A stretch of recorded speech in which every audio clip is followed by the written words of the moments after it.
લોકસભાની ચૂંટણી પહેલા કોંગ્રેસમાં એક સાંધો ત્યાં તેર તૂટે જેવી સ્થિતિ જોવા મળી રહી છે। અગાઉ ખંભાતના ધારાસભ્ય ચિરાગ પટેલ અને બાદમાં વિજાપુરના ધારાસભ્ય ચતુ ચાવડાએ કોંગ્રેસને રામ રામ કરી દીધા હતા। હવે સાબરકાંઠા કોંગ્રેસમાં પણ મોટું ભંગાણ પડવા જઈ રહ્યું છે। પૂર્વ જિલ્લા પ્રમુખ અને વર્તમાન સાબર ડેરીના ડિરેક્ટર વિપુલ પટેલ કેસરીઓ ધારણ કરશે।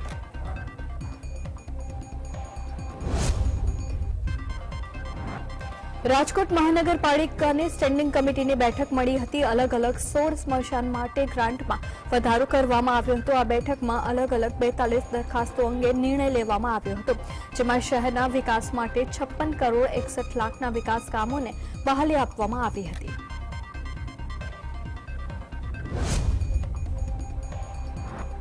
પંચમહાલ જિલ્લા પુરવઠા અધિકારીએ ગોધરાના ભામૈયા ખાતે એફસીઆઈ ગોડાઉનમાં ફરજ બજાવતા દલવાડા ગામના ડ્રાઈવરને ત્યાં આકસ્મિક તપાસ હાથ ધરી હતી। શહેર તાલુકાના દલવાડા ગામના ચોરો ફળિયામાં રહેતા 3 ડ્રાઈવરોને ત્યાં જિલ્લા પુરવઠાની ટીમ અને શહેરા મામલતદારની ટીમે આકસ્મિક તપાસ હાથ ધરતા અનધિકૃત રીતે સંગ્રહ કરેલા ચોખા તેમજ ઘઉંના કટ્ટા મળી આવ્યા હતા।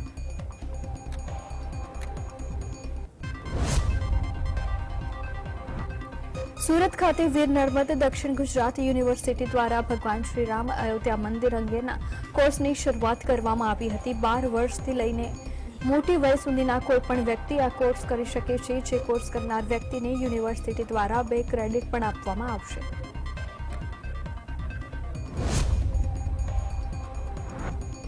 સુરત શહેરના વેસુ વિસ્તારમાં વધુ એક વ્યક્તિના હાર્ટ એટેકથી મોતની આશંકા વ્યક્ત કરવામાં આવી રહી છે।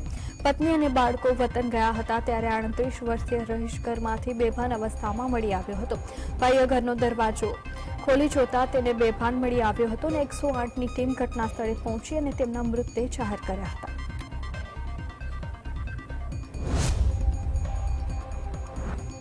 રાજ્યના પાટનગરમાં સીએમ ભૂપેન્દ્ર પટેલની અધ્યક્ષતામાં કેબિનેટ બેઠક મળી, જેમાં રામ મંદિર પ્રાણ પ્રતિષ્ઠાને લઈને અભિનંદન પ્રસ્તાવ આપશે તેમજ હરણી બોટ કાંડને લઈને તપાસને લઈને પણ ચર્ચા કરવામાં આવશે અને આગામી વિધાનસભા સત્રની તૈયારીઓને લઈને પણ ચર્ચા કરવામાં આવશે।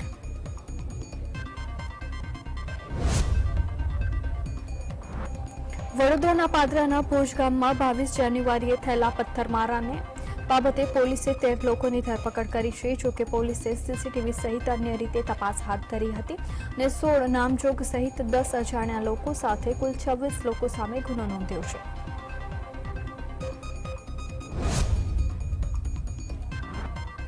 સુરેન્દ્રનગરની સબજેલ ફરી ચર્ચાઓમાં આવી છે, જ્યાં સબજેલમાંથી અલગ અલગ કંપનીના સિમ કાર્ડ, ચાર્જિંગ અને મોબાઈલ ફોન જેવી પ્રતિબંધિત વસ્તુઓ પણ મળી આવી હતી, જેમાં કેદી ભીષ્મ સાબડા અને યુવરાજસિંહ પરમાર પાસેથી આ પ્રતિબંધિત વસ્તુઓ મેળવી હતી। સાબરકાંઠા જિલ્લામાં દીપડાની દહેશત યથાવત જોવા મળી હતી, જ્યાં હિંમતનગરના કેસરપુરા ગામે દીપડાએ વાછરડાનું મારણ કર્યું હતું, જેની જાણ થતાં ગામ લોકો એકઠા થયા હતા અને વન વિભાગને જાણ કરવામાં આવી હતી। મહીસાગર જિલ્લાના લુણાવાડામાં રખડતા પશુઓનો આતંક સામે આવ્યો છે, જેમાં લુણાવાડા કન્યા શાળા નજીક એક વયોવૃદ્ધને 6 ફૂટ ઊંચો ઉછળ્યો હતો, જે બાદ 70 વર્ષીય ભીખાભાઈને હોસ્પિટલ લઈ જવામાં આવ્યું હતું। મહત્વનું છે કે થોડા દિવસ અગાઉ પણ ફુવારા પાસે એક મહિલાને આંખડાએ ઈજા પહોંચાડી હતી। લોકસભાની ચૂંટણીના પડઘમ વાગી રહ્યા છે ત્યારે જય શ્રીરામના નાદ સાથે ભારતીય જનતા પાર્ટી દ્વારા ગુજરાતમાં એક સાથે 26 લોકસભા બેઠકના ચૂંટણી કાર્યાલયનો શુભારંભ કરવામાં આવ્યો હતો। ત્યારે જામનગર 12 લોકસભા મતવિસ્તારના કાર્યાલયનો શુભારંભ કરવામાં આવ્યો હતો। આ પ્રસંગે જામનગર અને દેવભૂમિ દ્વારકાના સાંસદ પૂનમબેન માડમ, કેબિનેટ કૃષિ મંત્રી રાઘવજી પટેલ, દ્વારકાના ધારાસભ્ય તેમજ સંગઠનના તમામ હોદ્દેદારો, કાર્યકર્તાઓ મોટી સંખ્યામાં ઉપસ્થિત રહ્યા હતા। લોકસભાની ચૂંટણી આવતા ભાજપ દ્વારા એક સાથે 26 કાર્યાલયનું લોકાર્પણ કરવામાં આવ્યું હતું। ભાજપના રાષ્ટ્રીય અધ્યક્ષ જેપી નડ્ડા દ્વારા તમામ કાર્યકર્તાઓનું વર્ચ્યુઅલી લોકાર્પણ કરવામાં આવ્યું હતું, જ્યાં હાજર પશ્ચિમ લોકસભાના પ્રભારી અર્જુનસિંહ ચૌહાણે જણાવ્યું છે કે ભૂતકાળની લોકસભાની ચૂંટણી કરતાં પણ વધુ જંગી બહુમતીથી ભાજપ વિજયી બનશે। વિકાસનો મુદ્દો ભાજપનો મુખ્ય મુદ્દો હશે, જેમાં ગુજરાતમાં 26 લોકસભા ભાજપનું કમળ ખીલશે। અમદાવાદના થલતેજમાં ભાજપના મધ્યસ્થ કાર્યાલયના ઉદ્ઘાટન પ્રસંગે સીએમ ભૂપેન્દ્ર પટેલ અને પ્રદેશ પ્રમુખ સી.આર. પાટીલ પણ ઉપસ્થિત રહ્યા હતા. આ કાર્યક્રમ દરમિયાન સીએમ ભૂપેન્દ્ર પટેલે સંબોધન કરતા કહ્યું છે કે ગુજરાતમાં ભાજપે તમામ 26 લોકસભા બેઠક જીતવાની છે અને 5 લાખ કરતાં વધુ વોટથી દરેકે લોકસભા જીતવાની છે. તેઓએ કહ્યું હતું કે સરકાર તરીકે જે કામ કરવાનું છે તે કાર્યકરો સાથે મળીને કરીશું. સુરતમાં લાલ દરવાજા ખાતે ભાજપના ચૂંટણી કાર્યાલયનો પ્રારંભ કરવામાં આવ્યું હતું. કેન્દ્રીય રેલવે રાજ્યમંત્રી દર્શના જરદોશના હસ્તે ભાજપ કાર્યાલયનું ઉદ્ઘાટન કરવામાં આવ્યું હતું. સાંસદ તેમજ કેન્દ્રીય રેલ રાજ્ય અને કાપડ મંત્રી દર્શના જરદોશે કહ્યું છે કે વર્ષ 2024ની લોકસભાની ચૂંટણીના પ્રચાર માટેના શ્રી ગણેશ કરવામાં આવ્યા છે. મહેસાણામાં ભારતીય જનતા પાર્ટી દ્વારા ચૂંટણી કાર્યાલય ખુલ્લું મૂકવામાં આવ્યું હતું.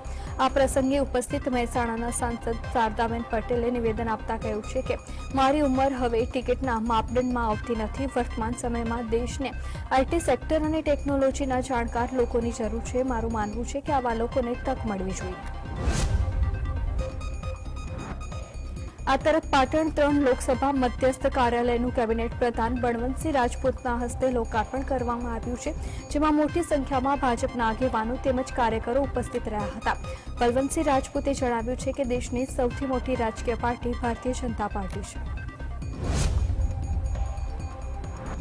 રાજકોટના અર્ટિકા ફાટક વિસ્તાર નજીકથી 6 બાળકો પાસે મહિલા આર્થિક હિત માટે ભિક્ષાવૃત્તિ કરાવતી મહિલા સામે ગુનો નોંધ્યો છે. જ્યાં શહેરના ઢેબર રોડ પાસે અર્ટિકા ફાટક વિસ્તાર નજીક ગઈકાલે બપોર બાદના સમયે એક મહિલા 6 બાળકો સાથે લઈને ભિક્ષાવૃત્તિ કરતી હતી અને બાળકો સામે ભિક્ષાવૃત્તિ કરાવતી હતી. આ બાબતની જાણ થતાં પોલીસે આ મહિલાની અટકાયત કરી તેની પૂછપરછ કરતા તેનું નામ માલા ભીખાભાઈ સલાટ હોવાનું જણાવ્યું હતું. સુરતના કપોદરામાં ચકચારી કેસ સામે આવ્યો હતો, જેમાં પુત્રનું યૌન શોષણ કરનાર કોન્ટ્રાક્ટર પાસે પીડિતાના પિતાએ 7 કરોડની ખંડણી માંગી હતી. જે બાબતે એફએલ કન્સ્ટ્રક્શનના કોન્ટ્રાક્ટરે કપોદરા પોલીસ મથકમાં ખંડણીની ફરિયાદ નોંધાવી છે. મહત્વનું છે કે એફએલ કન્સ્ટ્રક્શનના ભાગીદાર પુત્ર સાથે સૃષ્ટિ વિરુદ્ધના કૃત્યની ફરિયાદ ભાગીદાર સામે જ નોંધાઈ છે. સુરેન્દ્રનગરના થાનમાં સામાજિક તત્વો બેફામ બન્યા છે. જ્યાં થાનના ગુજરાત હાઉસિંગ બોર્ડ વિસ્તારમાં શાસ્ત્રો સાથે 8 ઇસમોએ ઘરમાં પ્રવેશ કરી તોડફોડ કરી હતી અને ઘરમાં પ્રવેશ કરીને ઘરમાં પડેલા બાઇક તેમજ અન્ય વસ્તુઓને નુકસાન પહોંચાડ્યું હતું.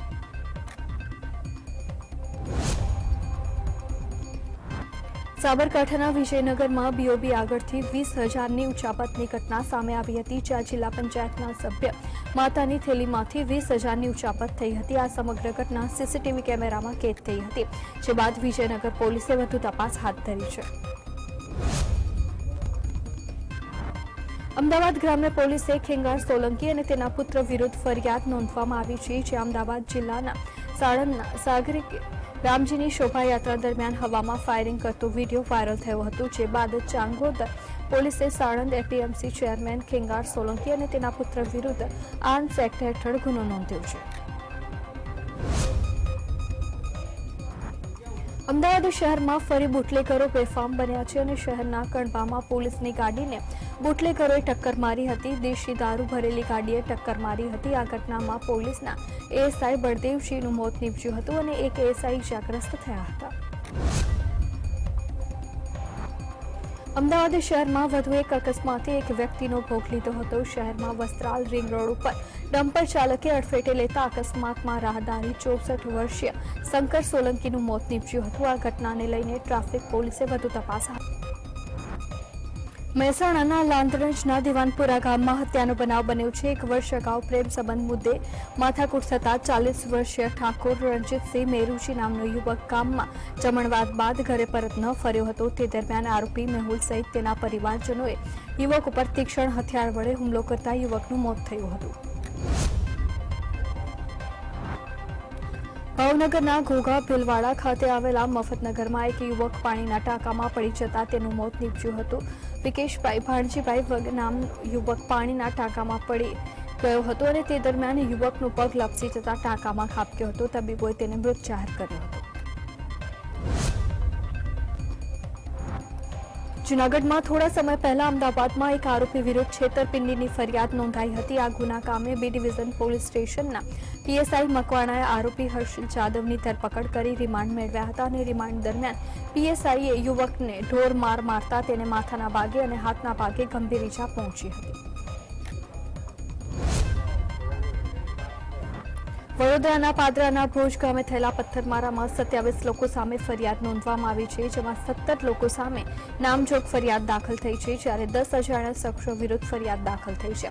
પૂર્વ નિયોજિત કાવતરું ઘડી રામજીની શોભાયાત્રા પર પથ્થરમારો થયો હતો। જૂનાગઢના એસઓજી પીઆઈ અરવિંદ ગોહિલ અને એએસઆઈ દીપક જાનીએ સસ્પેન્ડ કરવામાં આવ્યા છે। બંને અધિકારીઓએ બેંગ્લોરના વેપારી પાસેથી બેંક ખાતા સીઝ કર્યા બાદ અનફ્રીઝ કરવા રૂપિયાની માંગ કરી હતી, જેને લઈને ટીમે કાર્યવાહી કરી વધુ તપાસ હાથ ધરી છે।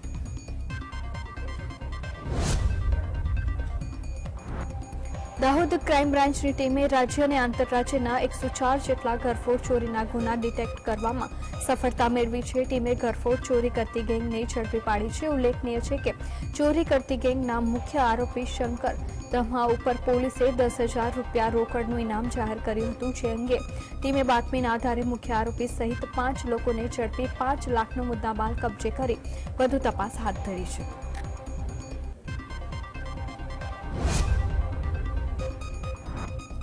વલસાડના કપરાડા તાલુકા ખાતે ઉંડાના રોહિયાલ ગામે પિકઅપ ઘાટ ઉતરતા એક વાહન પલટી જતા વાહન ચાલક ઇજાગ્રસ્ત થયો હતો। ઘાટ ઉતરતી વખતે ચાલકે સ્ટીયરિંગ પરનો કાબુ ગુમાવતા વાહન ખાઈમાં ઉતરી 3 પલટી મારી અટકાયું હતું। ઉલ્લેખનીય છે કે ચાલક ઇજાગ્રસ્ત થતા સારવાર હેઠળ ખસેડાયો।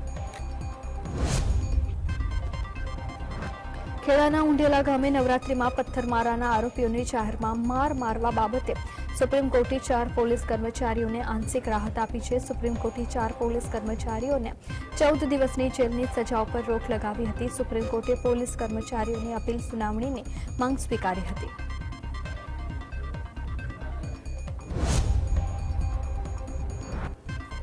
અમદાવાદ શહેરના સરદારનગરના મહાજનિયાવાસમાં સ્થાનિકોએ પોલીસ કર્મીઓ સાથે માથાકૂટ કરી હતી। પતિ પત્નીના ઝઘડા બાબતે પોલીસ પહોંચી હતી, જ્યાં પતિ દારૂના નશામાં હોવાથી પોલીસે કાયદેસરની કાર્યવાહી હાથ ધરતા પોલીસ કેસ નહીં કરવા બાબતે સ્થાનિકોએ પોલીસ સામે માથાકૂટ કરી હતી।